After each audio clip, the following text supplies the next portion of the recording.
ఓం యమ ప్రత్యధిదేవాయ శనైశ్చరాయ నమః.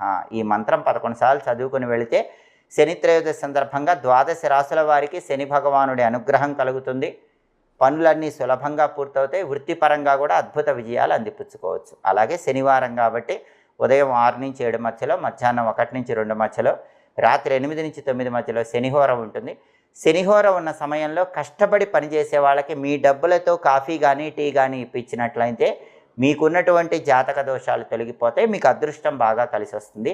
అలాగే శనిహోర ఉన్న సమయంలో ఇనుము, స్టీలు సామాన్లు, మినుములు, ఇటుక, కలప, యంత్ర పరికరాలు వీటికి సంబంధించిన వ్యాపారాలు ప్రారంభించుకోవచ్చు. పాత ఇనుము వ్యాపారం ప్రారంభించడానికి కూడా శనిహోర మంచిది. భూములకు సంబంధించిన వ్యవహారాలు, భూములు కొనటాలు, అమ్మటాలు ఇలాంటివి కూడా శనిహోరలో చేసుకుంటే చాలా అద్భుతమైన ఫలితాలు కలుగుతాయి. హోరాకాలాన్ని బట్టి ఈ పనులు చేసుకుంటే సమస్త శుభాలను సిద్ధింపజేసుకో.